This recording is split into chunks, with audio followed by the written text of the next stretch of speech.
All right, Donald Trump just gave an offensively disastrous press conference in Texas off the back of the catastrophic flooding that has killed over 150 people. Trump should have just not even have showed his face in front of a camera. He should have stayed in D.C. rather than sweating his ass off, making it all about himself. For some reason, Dr. Phil shows up halfway through, and when Trump passes the mic to Dr. Phil just praises Trump for a minute straight and says, "You're doing a great job." And then when the mic gets passed back to Trump, Trump says that no other president would do this good of a job. It's all an egotistical, masturbatory display, and it didn't help the victims or the people who are still missing whatsoever. It gave no clarity. In fact, there was a stunning lack of mental clarity in this room, and I want to walk through it from beginning to finish. There's even a moment where Ken Paxton gets brought up. Remember, his wife just filed for divorce for a really weird, vague reason. Now, let's start here.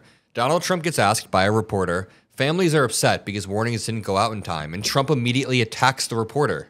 Just offensive. He might as well have stayed home. Make sure you drop a like below. Here with CBS News Texas, several families we've heard from are obviously upset because they say that those warnings, those alerts didn't go out in time, and they also say that people could have been saved. What do you say to those families? Well, I think everyone did an incredible job under the circumstances. This was, I guess Christie said, a 1 in 500, 1 in 1,000 years. And I just have admiration for the job that everybody did. There was just admiration.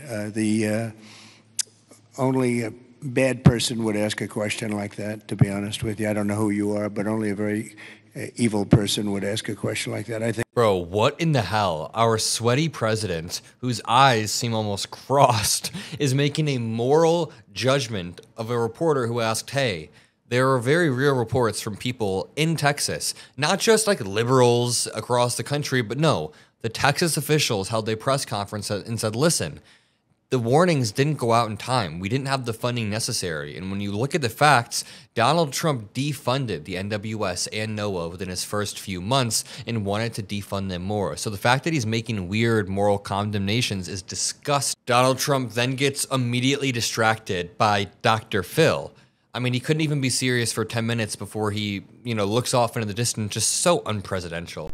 The territory and trauma teams, and beyond this area, the governor was saying we've gone a little bit beyond this area. Oh, there's Dr. Phil. Look at Dr. Phil. You're looking good, Phil. This is a hell of a situation. Wow, just peak leadership. Laser focused right there. It's like a reality TV tour in Kerrville, Texas. Rather than even acknowledging the victims. While this is happening, the White House is then sending out really crazy escalatory tweets. I mean, I don't know if you guys saw this, but the White House posted ICE raids marijuana farms filled with illegal aliens. Crying Jimmy, they're just strawberry pickers.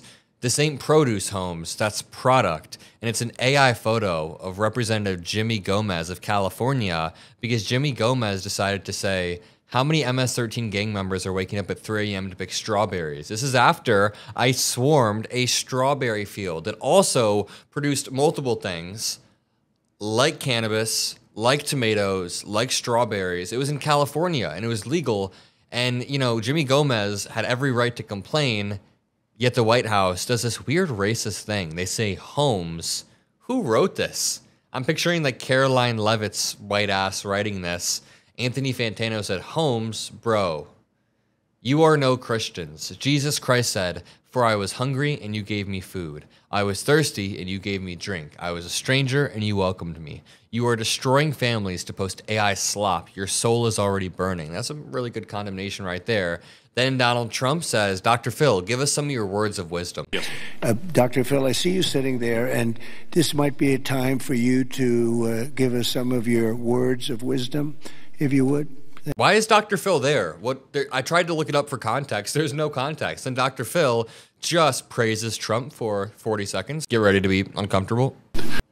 And everybody here knows that. And it's so inspiring for you and the First Lady to come here and share this and see the fiber of these communities. That's why they rally around you and everything that you stand for here, from the border to the disasters. And it's not just a photo op for you to be here people see your heart and believe in what you stand for. And God bless you for coming here and doing it. Yeah, we're not just doing a reality TV stunt, says the reality TV star to the other reality TV star, while the actual real politicians barely even get a word in. I mean, Melania Trump got more words in than the actual governor. Kristi Noem then says, emergencies and disasters are always locally executed. I want you to keep in mind, less than a month ago, Donald Trump mobilized the National Guard, then the Marines, against the explicit objection of Governor Gavin Newsom. Seems pretty contradictory when you then say emergencies need to be taken care of at the state level. It's almost like an implicit objection that you dropped the ball, especially when you strip away local and state authorities from having power. Remember, Kristi Noem had to sign off on anything over $100,000, and she waited 72 hours to sign off. It's that. What we are doing here, sir, is empowering the state and the local officials to make the best decisions for their people, because they know their people, they know their community, and when they ask, then we come in and support them. So that is one way to spin it. We're just empowering them to make their own decisions, says the federal government as they wait like 3 days to even do anything. Then Donald Trump says Ken Paxton is somewhere around here. Really just a great group of people they've got here. I mean, listen to this. And his son is fantastic too, but Attorney General Ken Paxton, Ken's around here someplace? Hi, Ken. Hi. Ken's around here someplace. Meanwhile, this article just broke. Wife of Texas AG Ken Paxton files for divorce on biblical grounds. A really weird, vague post she made that was almost scary. I'm like, am I not supposed to let this guy around my kids now? What's happening here? The wife of Texas Attorney General Ken Paxton said Thursday she was filing for divorce on biblical grounds. Angela Paxton, a state senator, wrote in a social media post that her decision followed recent discoveries, though she did not elaborate, okay? In her divorce filing obtained by CNN, she alleges that Attorney General had committed adultery and they stopped living together over a year ago. Okay, well, quote, I believe my marriage is a sacred covenant and I have earnestly pursued reconciliation. But in light of recent discoveries, I do not believe that it honors God or is loving to myself, my children, or Ken to remain in the marriage. I hope she enjoys the rest of her life, generally. I hope she enjoys the rest of her life, genuinely. I mean, she's out of a marriage with someone who's a terrible human being. I hope she moves on and has a better life now.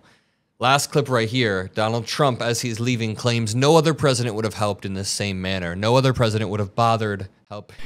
Well, I just want to thank everybody for coming together, and the word unity again, but I just want to thank you very much, and He said the word unity. You can say that over and over, but the reality is the White House is posting the most divisive stuff ever. This is an AI photo of a representative crying. It's pretty disgusting. Don't just throw out the word unity. Be helping you from Washington, D.C., like no other president would do, nobody else. I'm sorry, this is so pathetic. I'll be helping you from Washington like no other president would be helping you. I mean, I'm going to leave. I'm going to hop on my plane and dip, but I'll be helping you from there. And we'll be helping you from Washington, D.C., like no other president would do. Nobody else would do it. Nobody else would be even get back to you. You know, you're fully funded, as you know. And Kristi, I would say they were fully funded within minutes of hearing about this. And, you know, the state of Texas, number one, they do it right, and they've done it right for a long time. And it's, you know, a very special place to me, I will tell you that. Politically, I don't want to say politics, but politically it's been a very special place to me. Our great... Do not let Republicans get away with gaslighting about this. They say a few things. Number one, Trump couldn't have stopped this flood. Yeah, true, no one can stop a natural disaster, but what Trump can do is not defund the mechanisms that help people know the flood is coming.